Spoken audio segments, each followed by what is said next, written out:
Estimados hermanos y amigos, el tema de hoy es Jesús hace ver al ciego. El capítulo 9 del Evangelio de Juan nos presenta uno de los milagros más impactantes y a la vez más reveladores del ministerio de Jesús. No se trata solo de la sanidad de un ciego de nacimiento, sino de una profunda enseñanza sobre la condición espiritual del ser humano.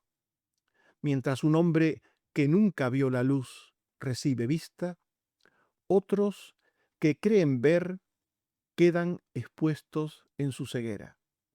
Jesús no solo obra con poder, sino que también revela el estado real de los corazones. Este pasaje nos confronta con una verdad solemne. No todos los que dicen ver realmente ven. En un mismo encuentro, Jesús abre ojos y confirma cegueras. Así, la luz que salva también juzga. La pregunta que surge inevitablemente es esta: ¿somos de los que reciben la luz o de los que la rechazan? Veamos cómo Jesús se encuentra con personas que tienen dos tipos de ceguera. En primer lugar, está la ceguera física. Jesús se encontró con un hombre que había sido ciego desde su nacimiento, que había sido ciego y que seguía siendo ciego desde su nacimiento. Este hombre nunca pudo ver absolutamente nada, ninguna cosa. Por tanto, no deseó ni procuró la vista, porque no se puede echar de menos lo que no se conoce. Juan 9:1. Al pasar Jesús vio a un hombre ciego de nacimiento. La ceguera de este hombre le hacía tener una vida pobre y limitada. Nos dice el texto, Juan 9:8, entonces los vecinos y los que antes le habían visto que era ciego decían, ¿no es este el que se sentaba y mendigaba? Generalmente los enfermos y los que no veían, como en este caso los que estaban ciegos o enfermos de lepra o de otra cosa, generalmente ese tipo de personas solían tener que mendigar. No había trabajo para ellos, como se pueden imaginar en aquella época, y la única salida que les quedaba era mendigar. La ceguera es, por tanto, algo físico, es una ceguera de los ojos, de la vista, y en este caso este hombre tenía este tipo de ceguera. Y no era consecuencia del pecado personal propio o del pecado de sus padres, como pensaron los discípulos. Juan 9, 2 al 3. Y le preguntaron sus discípulos, diciendo, Rabí, ¿quién pecó, este o sus padres, para que haya nacido ciego? Respondió Jesús, no es que pecó este ni sus padres, sino para que las obras de Dios se manifiesten en él. Esta pregunta de los discípulos es la que muchas personas se hacen cuando ven a alguien que está enfermo. ¿Será un castigo divino? Es un castigo divino, de hecho, la enfermedad que una persona puede padecer. Y ya hemos hablado de esto en muchos momentos y ocasiones, y hemos dicho que la enfermedad tiene un origen en la caída. El hombre tiene que enfermarse a lo largo de su vida porque esta enfermedad forma parte, junto con la edad, con los años, forma parte del deterioro físico que nos lleva a la muerte. Por tanto, la primera causa de la enfermedad es ninguna. El hecho de ser pecadores, el hecho de tener que morir, hace que tengamos que enfermarnos de muchas cosas a lo largo de la vida. Pero después es cierto que la enfermedad puede ser un juicio de Dios, es cierto que puede serlo, ocasionalmente puede ser un juicio de Dios, o que puede tener otros motivos. Por ejemplo, el que una enfermedad sea para la gloria de Dios, que sea una prueba o que sea para la gloria de Dios.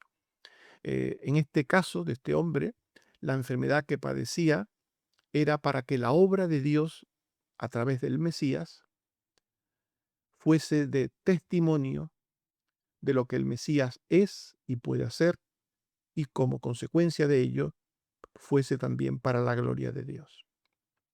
Por tanto, Jesús se encontró con un hombre enfermo, con un ciego de nacimiento, al que Jesús le daría la vista. Y también se encontró allí mismo con personas que estaban ciegos de otro tipo de ceguera, la ceguera espiritual. Esta ceguera era la de los fariseos, aquella facción religiosa judía extremista. Jesús se encontró que estas personas negaban su estado espiritual de ceguera. Lo negaban. La ceguera espiritual es incapacidad para discernir los asuntos divinos y trascendentes, para discernir a Dios y sus cosas. Y aquellos hombres, los fariseos, se encontraban en esta situación de ceguera espiritual. Los fariseos pensaban que ellos, de sí mismos, eran capaces de ver y de entender todos los asuntos morales y espirituales, todo lo que tiene que ver con Dios. Y por eso eh, no, no aceptaban que Jesús les llamase ciegos. Juan 9, 39 al 41. Dijo Jesús, he venido a este mundo para que los que no ven, vean, y los que ven sean cegados. Y porque decís, vemos, vuestro pecado permanece. Con estas palabras Jesús está diciendo que su misión cuando vino a este mundo era dar luz. Él era la luz del mundo. Él vino a dar vista a los ciegos y a aquellos que no se encuentran en ese ámbito de ceguera física o de reconocer su ceguera espiritual, estos pues obviamente quedan fuera de la obra que Jesús vino a realizar. Así pues, los fariseos, que eran ciegos en todo lo concerniente a Dios y a lo espiritual, negaron ante Jesús su condición. Juan 9:40. Algunos de los fariseos le dijeron, ¿acaso nosotros somos también ciegos? Jesús les respondió, si fuerais ciegos, no tendríais pecado, mas ahora porque decís, vemos, vuestro pecado permanece. Los ciegos espirituales, el ser humano en general, está dentro de esta categoría.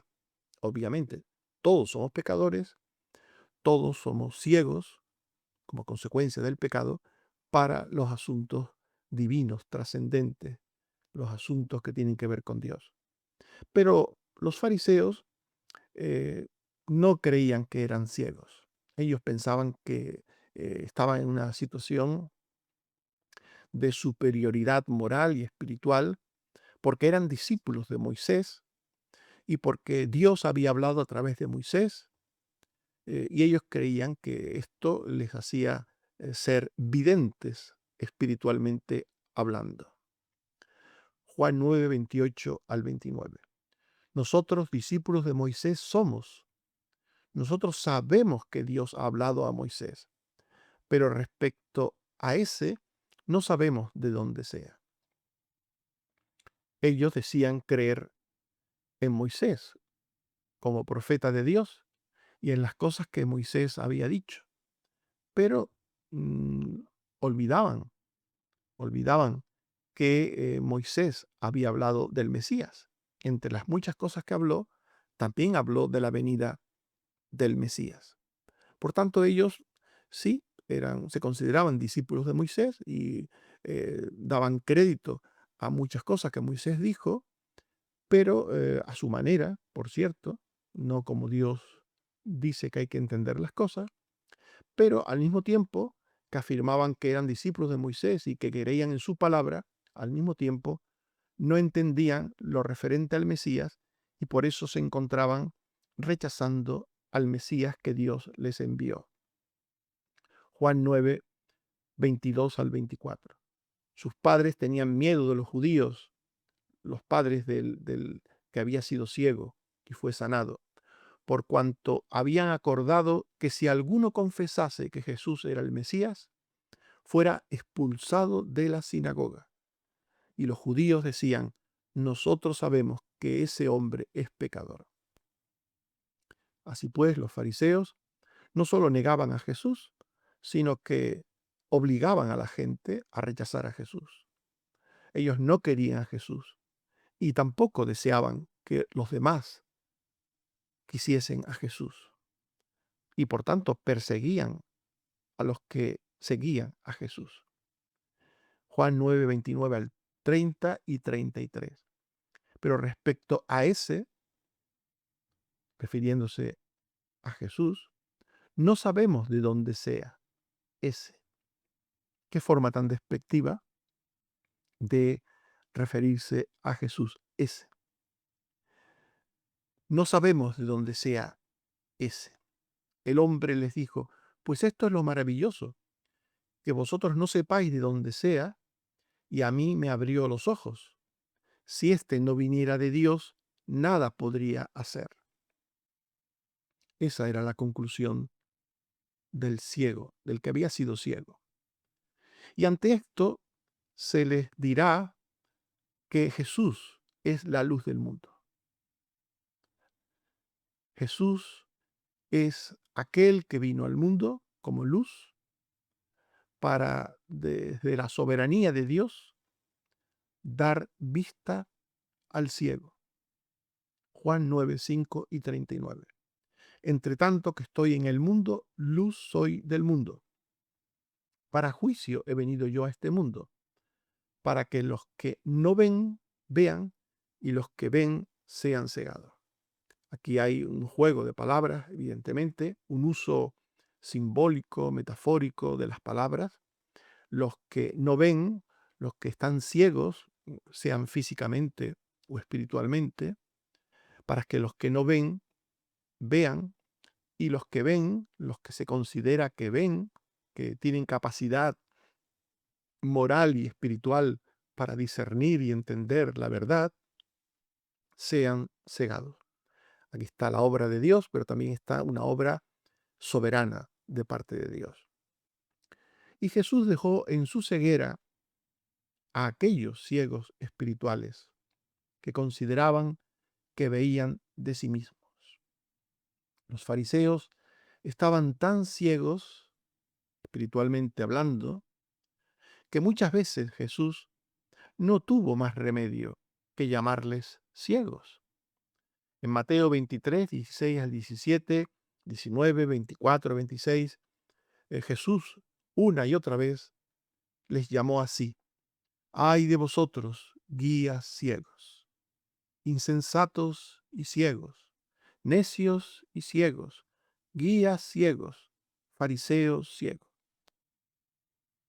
Jesús tuvo que hacerlo porque su actitud de ceguera era obstinada, era orgullosa, era soberbia. La ceguera procede de la naturaleza de pecado, la ceguera espiritual del hombre. Procede de Satanás y procede de una voluntad obstinada e incrédula. Segunda a los Corintios 4:4. El Dios de este siglo, así es como llama Pablo en este texto a Satanás, el Dios de este siglo, cegó el entendimiento de los incrédulos para que no les resplandezca la luz del Evangelio de Cristo. Satanás ha cegado el entendimiento. Y en Juan 9:41 dice: si fuereis ciegos, no tendréis pecado, mas ahora porque decís vemos, vuestro pecado permanece. En este otro texto, se dice que la ceguera también tiene su origen en la actitud soberbia, obstinada e incrédula del hombre por su pecado. Por tanto, el hombre es ciego por la obra de Satanás, pero es ciego también por la condición espiritual que se encuentra como consecuencia del pecado. Y en su ceguera espiritual, los fariseos tenían un comportamiento errático y perverso. Mateo 23, 13 y 18. Ay de vosotros, escribas y fariseos, hipócritas, porque cerráis el reino de los cielos delante de los hombres, pues ni entráis vosotros, ni dejáis entrar a los que están entrando. Así también vosotros por fuera, a la verdad, os mostráis justos a los hombres, pero por dentro estáis llenos de hipocresía e iniquidad. Este es un ejemplo del comportamiento de los fariseos, un ejemplo del comportamiento de los que están ciegos espiritualmente. Son personas hipócritas que dicen una cosa y hacen otra, que son personas que son de tropiezo, hacen tropezar a otros, ni entran en el reino de Dios, ni dejan entrar a otros, porque en su hipocresía procuran una santidad externa que carece de la santidad interior. Y esta contradicción produce mal testimonio, produce una mala imagen de Dios y de sus cosas ante las personas. Sois sepulcros blanqueados. Os mostráis justos, pero por dentro estáis llenos de hipocresía e iniquidad. Por tanto, Jesús dejó a estas personas ciegas, espiritualmente hablando, las dejó que permanecieran en su ceguera por la dureza de corazón que había en ellos, por la actitud obstinada, rebelde que había en ellos. Juan 9, 39 y 41. Dijo Jesús: para juicio he venido yo a este mundo, para que los que ven sean cegados. Por tanto, vuestro pecado permanece. Para que los que ven sean cegados. Para que esas personas que creen ver, obviamente. El ciego espiritualmente hablando no ve realmente, cree ver. Y Jesús le dice, bueno, pues yo he venido para esto, para que los que no ven, vean, y los que dicen ver o creen ver, pues se queden en esa situación de ceguera. Y así seguirán esas personas ciegas, obstinadas, recalcitrantes, duras, seguirán en esa dureza hasta el final, hasta que llegue el fatal destino eterno para ellos. Mateo 23, 33. Serpientes, generación de víboras, ¿cómo escaparéis de la condenación del infierno? Les dice Jesús a estos hombres. Por tanto, Jesús dejó en su ceguera a aquellos que estaban ciegos espiritualmente y que tenían una actitud de dureza de corazón que les hacía ser obstinados y persistir en ese camino erróneo al tiempo que negaban a Jesús. Y también el texto nos habla de otra forma en la que Jesús enfocó o trató la ceguera. Jesús libró de su doble ceguera al ciego con su soberana y poderosa gracia. El ciego no buscó ni pidió ayuda. El ciego, que nunca había visto, había nacido siendo ciego, nunca pidió ayuda porque posiblemente creía que aquello pues, no se podía arreglar, aquello no tenía eh, ningún tipo de salida. Por eso el ciego no vemos al ciego pidiéndole a Jesús que le dé vista. Pero Jesús le dio la vista. Le dio primero la vista física y se la dio instantáneamente. En Lucas 4:27 vemos cómo Jesús hacía esto con aquellos a los que él quería sanar. Muchos leprosos había en Israel en tiempos del profeta Eliseo, pero ninguno de ellos fue limpiado, sino Naamán el sirio. En este texto se está hablando de cómo Jesús, como siempre ha hecho Dios, daba la sanidad soberanamente. A unos les daba la sanidad de la lepra, les sacaba el demonio o les curaba alguna cosa, pero a otros no. ¿Qué criterio seguía el Señor? Pues su soberana voluntad, sus planes eternos, misteriosos para los hombres, pero justos y sabios porque proceden de Dios. En el caso de este hombre, Juan 9, 6 al 7 nos dice que Jesús hizo lodo y untó los ojos del ciego y le dijo, ve a lavarte. Fue entonces y se lavó y regresó viendo. Aquel hombre no pidió ayuda, no pidió tener vista, pero Jesús se la dio. El ciego también recibió no solamente la luz física de sus ojos, no solo pasó de ser un ciego a ser una persona que veía, sino que también llegó a creer gradualmente en Jesús como el Hijo de Dios. El Hijo de Dios, el Mesías, que vino a este mundo como redentor. Mirad, mirad el detalle. Aquel hombre pasó de ver a Jesús como un hombre, un mero hombre, Juan 9:11, aquel hombre que se llama Jesús, diría el ciego, aquel hombre que se llama Jesús. En segundo lugar, pasó a llamarle profeta, Juan 9:17. ¿Qué dices tú de aquel que te abrió los ojos? Le preguntaron, y dijo que es profeta.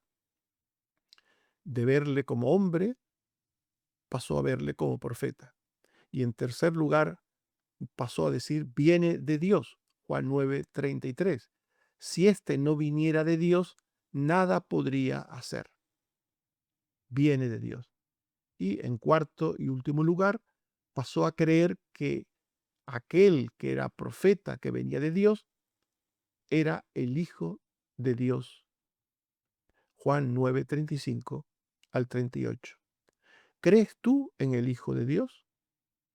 Le preguntó Jesús. ¿Quién es para que crea en él? Le dijo el que había sido ciego. Y Jesús le dijo, el que habla contigo es. Y el hombre que había sido ciego y ahora veía, dijo, creo, Señor. Mirad, por tanto, cómo aquel hombre pasó de ver a Jesús como un mero hombre, después como un profeta, después como alguien que venía de parte de Dios, pasó a verle finalmente como el Hijo de Dios. Así es a veces la manera en que Dios lleva a la salvación, lleva a la salvación en Cristo a través de pequeños pasos, de momentos de, de duda, de ignorancia, a creer en ciertas cosas, en algunas cosas, para ir pasando poco a poco a más, hasta finalmente terminar creyendo en Jesús como el Hijo de Dios, como el Salvador. El ciego, ya curado, testificó del cambio real que el Señor había producido en su persona y en su vida. En Juan 9:25, aquel hombre dijo, una cosa sé, que habiendo yo sido ciego, ahora veo. Una cosa sé. El cambio que Dios produce en la vida de las personas que alcanza con su luz es un cambio real y evidente. No solo para aquel que experimenta esa obra de Dios, sino también aún para los que le rodean, para sus familias, para las personas. Una cosa sé, que habiendo yo sido ciego, ahora veo. Esto lo sabía el que había sido ciego, pero también lo sabían sus padres y otros que lo habían visto y que se maravillaban, porque estar en Cristo es ser una persona nueva, distinta. Segunda Corintios 5:17. Si alguno está en Cristo, nueva criatura es. Las cosas viejas pasaron y aquí todas son hechas nuevas. Conocer a Jesús es experimentar un cambio en la vida. Conocer a Jesús es pasar de ser un ciego físico, en este caso de este hombre, a ser alguien que ve. Habiendo sido ciego, ahora veo. El que está en Cristo sabe que su vida cambió al estar en Cristo. En todos los sentidos, su vida cambió. Primera de Juan 3:14. Sabemos que hemos pasado de muerte a vida en que amamos a los hermanos. En la vida de una persona que no conoce a Jesús, de una persona que no es creyente, hay pecado y hay también falta de amor, porque el pecado puede ser odio, puede ser envidia, puede ser enemistad, pleitos, puede manifestarse de muchas maneras. El que no ama al Señor, el que no cree en el Señor, tampoco ama al prójimo. Y una de las cosas que hace la obra de Dios en el corazón de una persona es darle amor. Amor por Dios en primer lugar y amor por el prójimo en segundo lugar. Sabemos que hemos pasado de muerte a vida en que amamos a los hermanos. Estimados hermanos y amigos, hemos hablado de Jesús hace ver al ciego. Y esto nos lleva a tener una actitud de meditación, una actitud de consideración de lo que las palabras que hemos visto suponen para nuestras vidas. Examinémonos con honestidad delante de Dios. Vemos realmente, esto es una pregunta que tenemos que hacernos, ¿vemos realmente a Dios, sus cosas, su palabra, la entendemos? ¿O solo creemos ver, solo creemos entender? ¿Es real? ¿Es real la vista espiritual que tenemos o que creemos tener? ¿O es solo un espejismo? No hay mayor ceguera que la que tiene aquel que se considera espiritualmente sano, a pesar de no estar en Cristo. Solo quien está en Cristo es sano. Solo quien está en Cristo es salvo. Solo quien está en Cristo tiene luz, la luz de la vida. Solo quien está en Cristo entiende para salvación y vida eterna. Roguemos, por tanto, al Señor que nos dé ojos para ver nuestra necesidad de Él y para la gloria de su nombre. Si hemos sido alumbrados, debemos vivir como hijos de luz, dando testimonio claro de lo que Él ha hecho en nosotros. Y nunca olvidemos que solo Cristo puede abrir los ojos del cuerpo y los ojos del alma. Sobre todo, esto último es muy importante porque todos nos encontramos ciegos del alma por naturaleza y todos necesitamos la luz de la vida que está en Cristo. Que Él nos ayude y nos bendiga. Amén. Oremos. Señor, te damos gracias por tu palabra y te pedimos que nos ayudes a entenderla. Ayúdanos a entender que la enfermedad está en nuestras vidas, siempre estará en nuestras vidas como acompañante permanente para terminar desgastándonos y llevándonos a ti. Ayúdanos a entender que a veces la enfermedad puede ser un juicio tuyo o una prueba, pero que generalmente, normalmente, suele ser parte de nuestra existencia finita.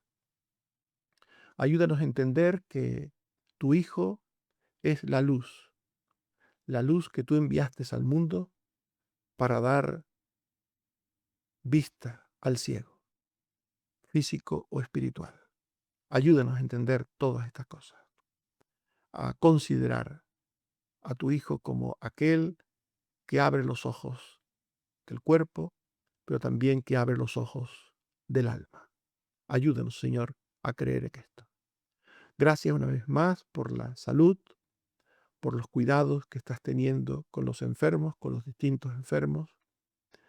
Ayúdanos, Señor, y danos gracia en lo que tenemos por delante, en las pruebas, en los resultados de esas pruebas, en el tratamiento que necesitemos, en todo lo vinculado a la salud. Ayúdanos, Señor. Ten misericordia de nosotros. Y en otras cosas de la vida, ayúdanos, Señor. Ten misericordia de los fríos, de los que se han apartado de tus caminos, de los que están en ellos, pero están tropezando, están siendo manipulados por la obra de Satanás. Ten misericordia, Señor. Gracias porque en ti tenemos promesas de vida, de paz y de luz. Bendito seas, oh Padre, por Jesucristo tu Hijo. Amén. Que el Señor nos bendiga a todos. Amén.